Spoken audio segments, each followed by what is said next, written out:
नमस्कार दोस्तों, कैसे हैं आप सब। उम्मीद है कि आप सब बहुत अच्छे होंगे। तो आज हम चर्चा करने वाले हैं यूनिट सेकंड के सेकंड टॉपिक की उत्तरदायित्व एवं नियंत्रण की अवधारणा, concept of accountability and control. तो किसके उत्तरदायित्व की बात कही गई है? लोक सेवक के, पब्लिक सर्वेंट के उत्तरदायित्व की बात कही गई है, उनके नियंत्रण की बात कही गई है। क्या क्या कॉन्सेप्ट्स हैं, है ना, क्या उत्तरदायित्व क्या है ना, उत्तरदायित्व क्या है, उत्तरदायित्व क्यों जरूरी है, उसकी अवधारणाएं क्या क्या है, लोक सेवक के क्या क्या उत्तरदायित्व हैं, क्या क्या रिस्पॉन्सिबिलिटीज़ हैं, क्या क्या अकाउंटेबिलिटी हैं, कैसे उन पर नियंत्रण किया जाएगा, कैसे उनके काम को प्रभावी बनाया जाएगा, नियंत्रण की क्या क्या विधियां हैं, क्या क्या अवधारणाएं हैं। तो इनकी चर्चा हम आज इस वीडियो में करने वाले हैं। ये थोड़ी सी बड़ा टॉपिक है और थोड़ी टाइम लगेगा इसमें, लेकिन आपको समझ बहुत अच्छे से आ जाएगा, है ना। तो आप इसे ध्यान से समझिएगा। थोड़ी प्रशासनिक शब्द हैं इसमें, तो आप इसे अच्छे से देखेंगे, ध्यान से देखेंगे, तभी आपको ये समझ में आएगा। तो शुरू करते हैं उत्तरदायित्व से। उत्तरदायित्व है क्या? उत्तरदायित्व मतलब अकाउंटेबिलिटी, रिस्पॉन्सिबिलिटी। एक व्यक्ति की क्या क्या जिम्मेदारियां होती हैं, किनके प्रति जिम्मेदारियां होती हैं। जो व्यक्ति है इस दुनिया में आया है, उसके पास कहीं ना कहीं कोई ना कोई जिम्मेदारियां हैं, चाहे वो अपने माँ बाप के प्रति जिम्मेदारियां हो, चाहे वो अपने काम के प्रति हो। तो ऐसे ही जिम्मेदारियां, ऐसे ही कुछ उत्तरदायित्व लोक सेवक के भी होते हैं, है ना, लोक सेवक के भी होते हैं। अब लोक सेवक क्या है? लोक सेवक क्या है? लोक सेवक भारत सरकार के अंतर्गत जितने भी सेवक अपनी सेवा दे रहे हैं, किसको सेवा दे रहे हैं? जनता को सेवा दे रहे हैं, वो लोक सेवक कहलाएंगे, है ना। चाहे वो प्रोफेसर के पद पे नियुक्त हो, चाहे वो टीचर हो, चाहे वो डॉक्टर हो, कोई भी व्यक्ति जो भारत सरकार के अंतर्गत काम कर रहा है ना, तो वह लोक सेवक कहलाएगा। तो लोक सेवक के ही उत्तरदायित्व की बात कही गई है। आप असिस्टेंट रजिस्ट्रार का पेपर देने जा रहे हैं और एक पद आप ले लेते हैं, तो आप भी एक लोक सेवक होंगे। आपको लोक सेवक की तरह उस पद में बिठा दिया जाएगा और आप लोगों के प्रति उत्तरदायी होंगे, है ना। प्रशासन को जनता के प्रति उत्तरदायी होना पड़ेगा, क्योंकि प्रशासन को कौन चुनती है? जनता चुनती है ना। हम किसके द्वारा चुने जा रहे हैं? जनता के द्वारा। जो प्रशासन है, प्रशासन ही इस परीक्षा की भर्ती कर रही है, इस परीक्षा को संचालित कर रही है। भर्ती प्रक्रिया प्रशासन के द्वारा होगा। तो प्रशासन को चुन कौन रही है? जनता चुन रही है। तो हमें भी कहीं ना कहीं से जनता ही चुन रही है, तो हमें जनता के प्रति उत्तरदायी होना पड़ेगा। तो चलिए शुरू करते हैं। उत्तरदायी की डिफिनीशन समझते हैं कि उत्तरदायित्व है क्या।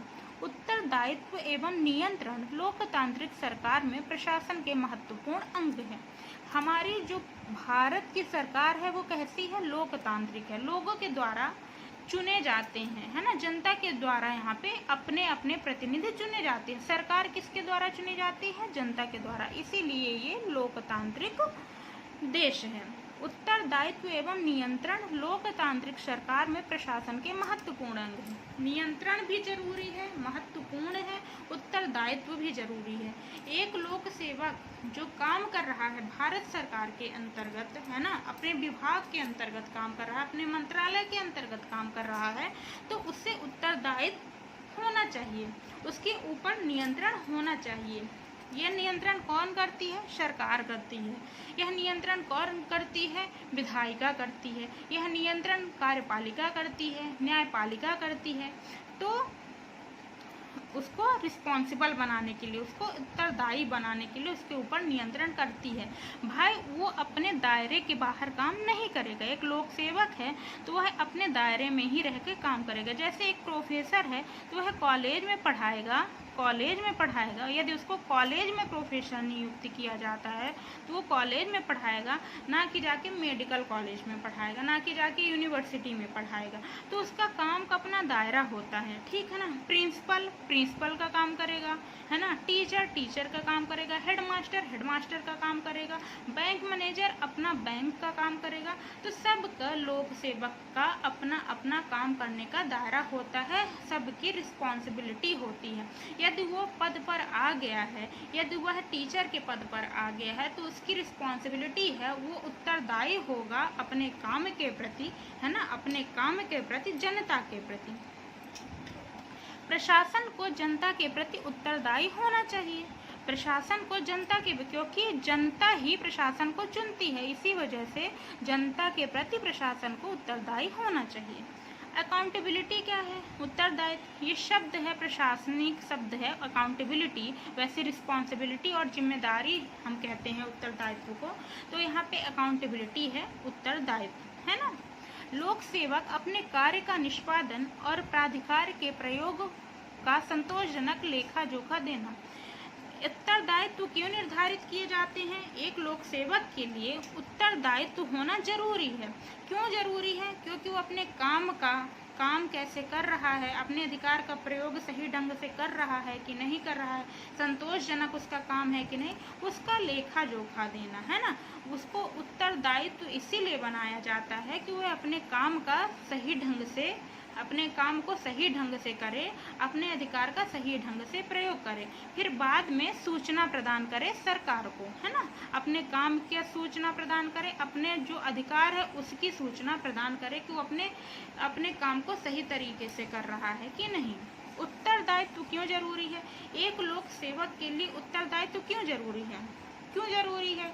सिंपल है, कार्य कुशलता पूर्वक हो, मतलब जो प्रशासनिक कार्य है जिसके लिए उसको लाया गया है ना, जिसके लिए उसको पद में बिठाया गया है, वह कार्य कुशलता पूर्वक से करे, भ्रष्ट कार्य ना करे। कोई भी भ्रष्टाचारी, जो लोक सेवक है भ्रष्टाचारी ना बने, कोई भी कार्य हो वो कार्य अच्छे से करे, है ना, घूस वगैरह ना ले। लाल फीता शाही रोकना, अफसरशाही रोकना कि हमने पद को ग्रहण कर लिया है, हम इस पद पे सेलेक्ट हो गए हैं, तो अब हम अपनी मर्जी के अनुसार ही काम करेंगे। अब मेरे लिए ना कोई रिस्पॉन्सिबिलिटी है ना कुछ है, बस हमें तनख्वाह लेना है और अपने मन की करना है, तो इनको रोकना है। अफसरशाही, लाल फीताशाही को रोकना है। कार्य को प्रभावी बनाना, कार्य को प्रभावी बनाना उत्तरदायित्व इसीलिए सौंपे जाते हैं प्रशासन के द्वारा लोक सेवकों को कि वो अपने कार्य को प्रभावी बनाए, है ना। मतलब कार्य करना है। वो जब टीचर, एक व्यक्ति है टीचर के पद में सेलेक्ट हुआ, तो उसका काम ही है कि वो पढ़ाएगा, लेकिन सही ढंग से पढ़ाए, वो अपने काम को प्रभावी बनाए, मतलब कि बच्चों को समझ में आना चाहिए, बच्चों के अनुसार काम करेगा वो, है ना। अब वो अपने मन का मालिक नहीं है, वो अपने मर्जी के अनुसार नहीं काम करेगा। बच्चों को जैसे समझ में आए, बच्चों को जिस वे में समझ आए, वो मेथड उनको अपनानी पड़ेगी, वो पद्धति अपनानी पड़ेगी। किसी कार्य या व्यवहार के प्रति जवाबदेही हो, हाँ, मतलब जवाबदेही हो।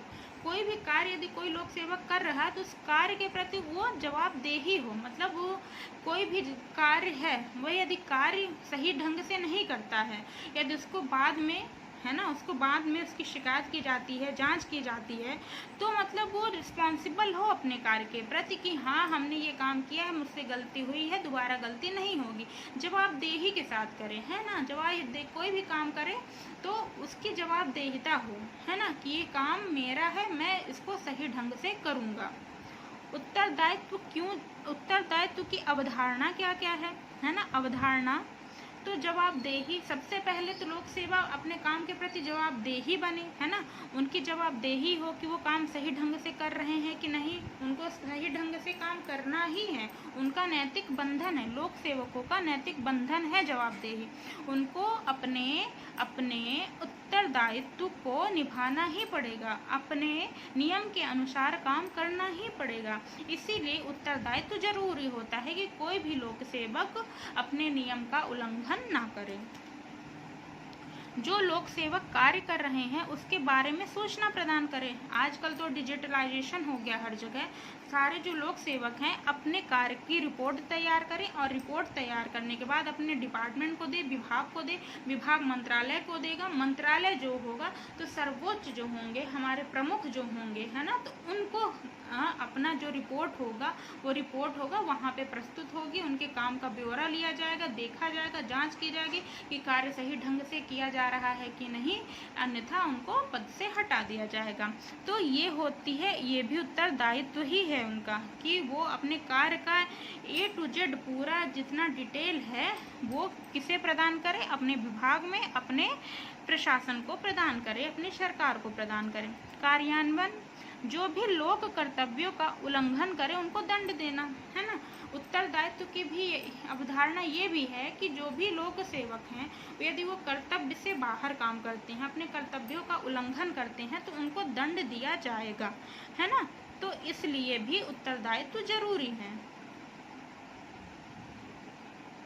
नौकरशाही की शक्ति और निर्णय के दुरुपयोग पर अंकुश लगाना।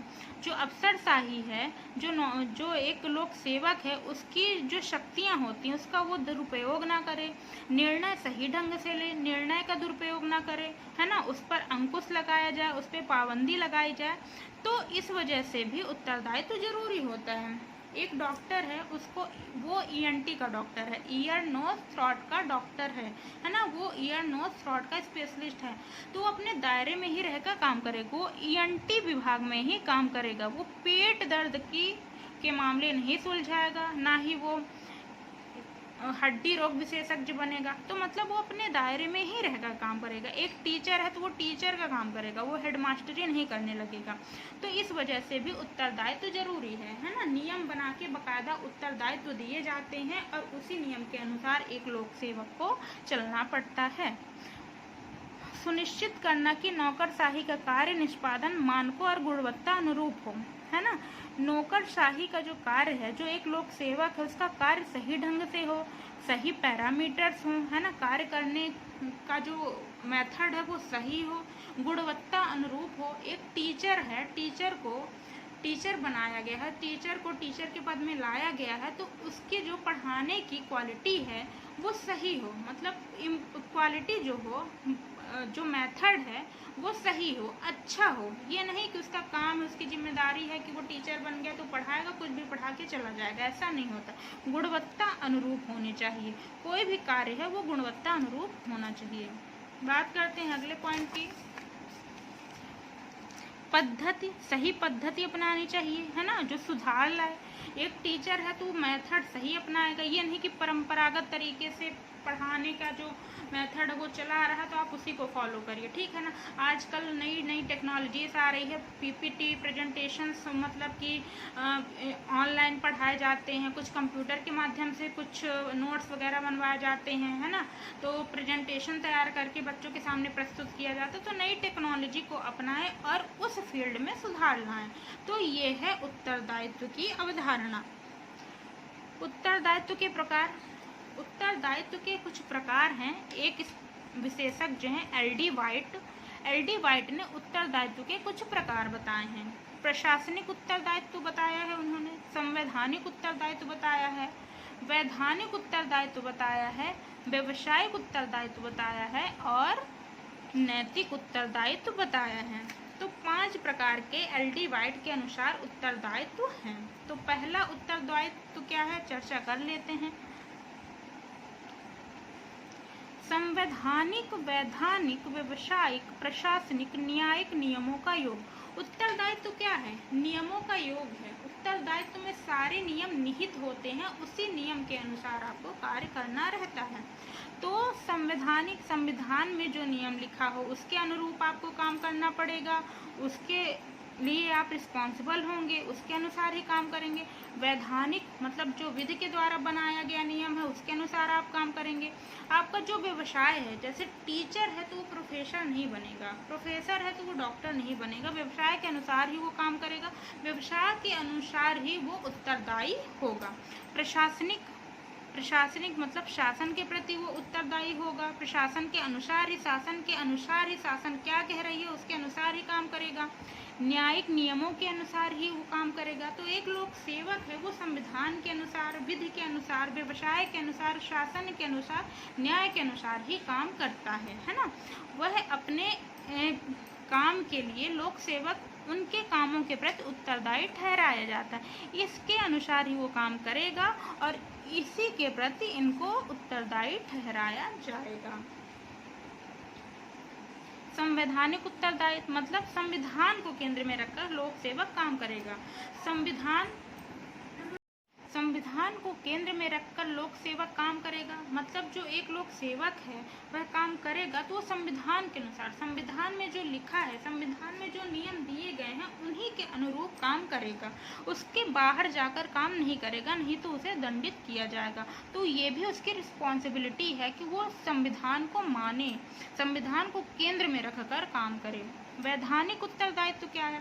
विधि के अनुसार लोक सेवक काम करेगा। रिट जारी करना, एक पुलिस वाला है तो किस तरह से एक व्यक्ति को गिरफ्तार कर सकता है ना, क्या क्या क्राइटेरिया है, क्या क्या नियम है, उसी के अनुसार वो अपना काम करेगा, चाहे वो पुलिस वाला हो, चाहे जज हो, चाहे मजिस्ट्रेट हो, है ना। तो वो विधि के अनुसार ही अपना काम करेगा।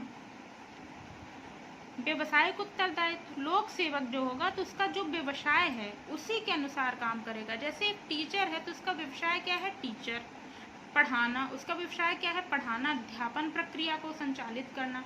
तो वही काम करेगा वो, है ना, वही काम करेगा, उसी के अनुसार काम करेगा। एक टीचर डॉक्टर नहीं बन सकता, एक टीचर डॉक्टर की तरह काम नहीं कर सकता। तो सबका अपना अलग अलग क्राइटेरिया होते, सबकी अपनी अपनी लिमिटेशन होती है।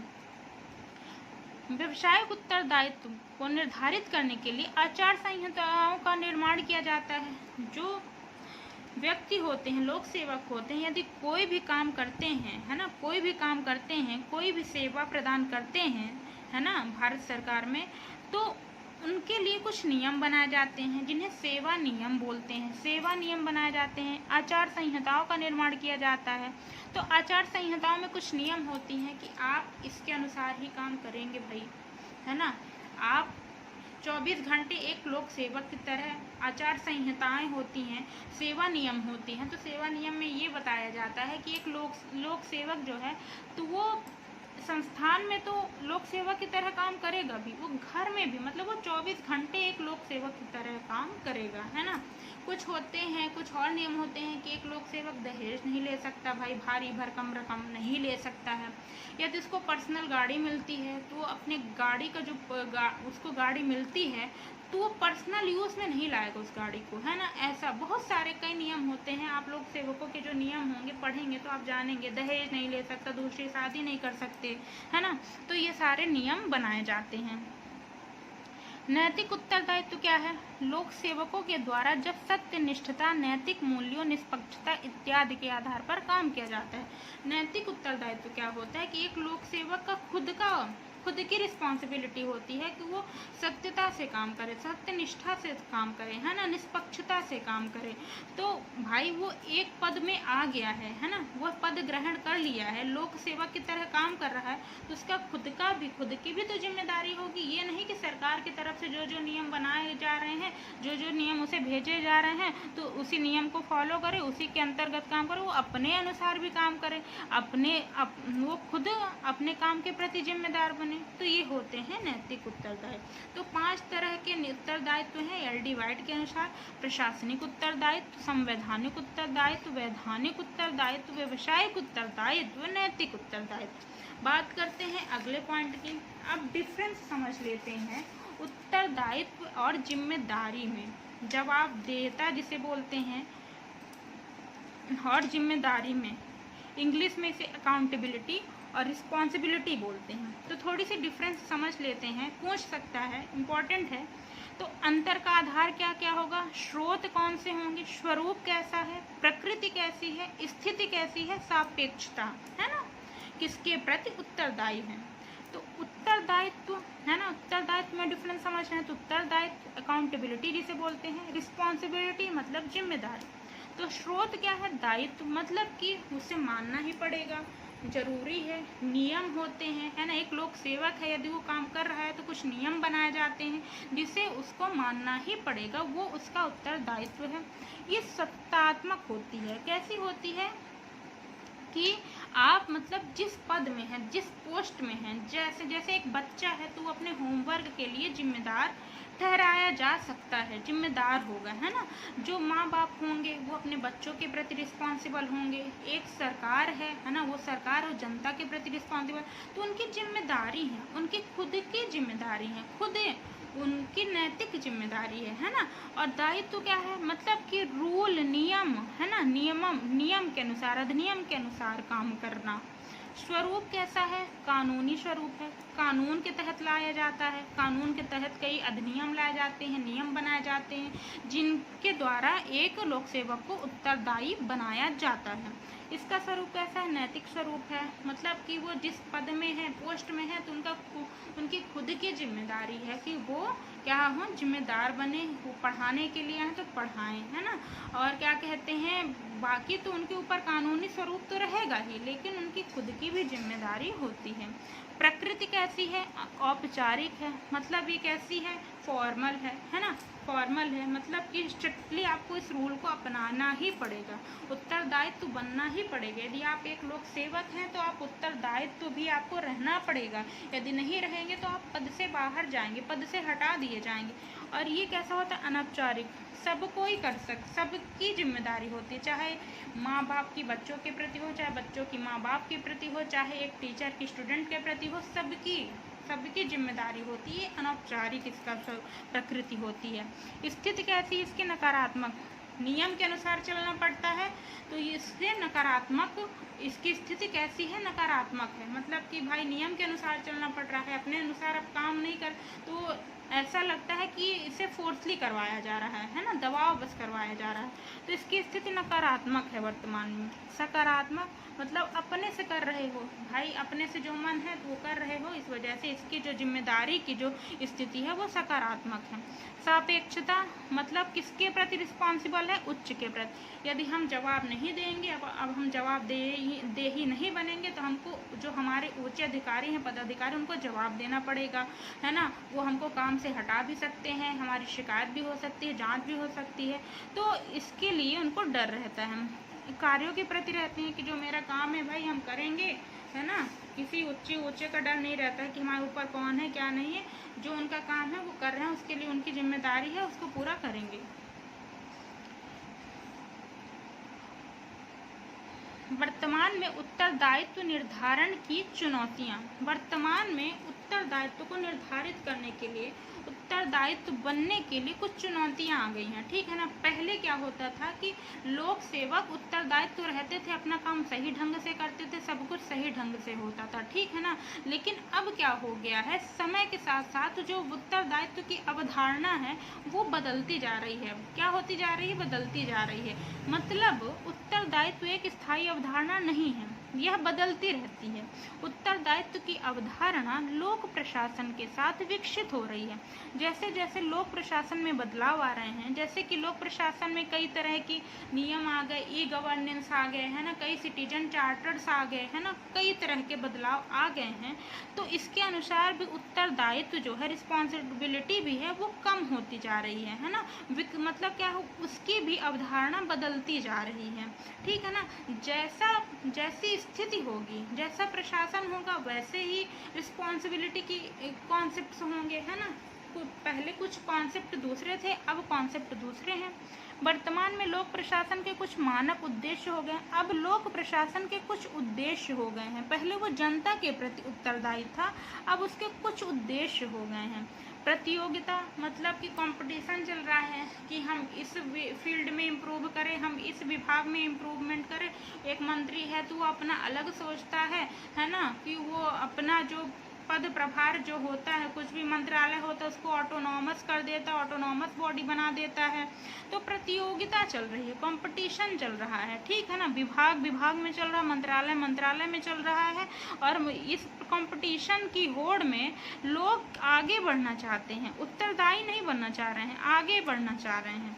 लाभ कमाने की होड़ लगी हुई है ना, कि किस मंत्रालय में हम रहेंगे, किस मंत्रालय, जैसे कि एक व्यक्ति है उसको कोई मंत्रालय दे दिया जाए, है ना, तो उसको अपना काम बड़ी निष्पक्षता से, बड़े सत्यनिष्ठता से करना चाहिए, लेकिन वो मंत्रालय ऐसा चुनेंगे कि जिसमें उनको फ़ायदा हो, ऐसा करके होता है। वो विभाग ऐसा चुनेंगे जहाँ पे उनको क्या है ना कि कुछ बच्चे होते हैं जो आजकल के बच्चे हैं, तो अपना जो व्यवसाय होता है ऐसा चुनते हैं जो प्रॉफिट वाला हो।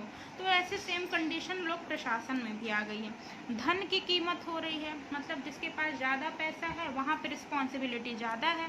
जैसे कि एक बड़ा आदमी है, एक गरीब व्यक्ति है, एक अमीर व्यक्ति है ना, एक निर्धन है और एक बिल्कुल धनी है। तो धनी वाले की बात ज़्यादा सुनी जाती है कहीं भी जाओ, मतलब ये अवधारणा भी है और ये सही भी है कहीं ना कहीं। तो ये बात होती है। योग्यता आधारित निष्पादन, आपके पास क्वालिटी है, आपके पास क्या है, क्वालिफिकेशंस हैं, तो आपका कार्य जल्दी होगा। सपोज दैट कि एक बैंक है, बैंक में दो व्यक्ति खड़े हुए हैं, आप बिल्कुल सामने से उनको देखिए, एक है बिल्कुल पढ़ा लिखा नहीं लग रहा है, सामान्य वर्ग का लग रहा, एक बिल्कुल अमीर है, बिल्कुल सूट बूट ताने खड़ा हुआ है, वो काम अपना जल्दी से करवा लेता है क्योंकि उसके पास स्पीकिंग क्वालिटी है, उसका जो मतलब कि पर्सनालिटी है ना, पर्सनालिटी वेल डेवलप्ड है, और वो बिल्कुल बेचारा सा खड़ा हुआ है, तो उसका काम देरी से होगा। तो ये होता ही है योग्यता आधारित निष्पादन। प्रतियोगिता, लाभ कमाना, धन की कीमत, योग्यता आधारित निष्पादन, बाजारिक अवधारणा आ गई है जो कि उद्यमी सरकार बनाना चाहती है।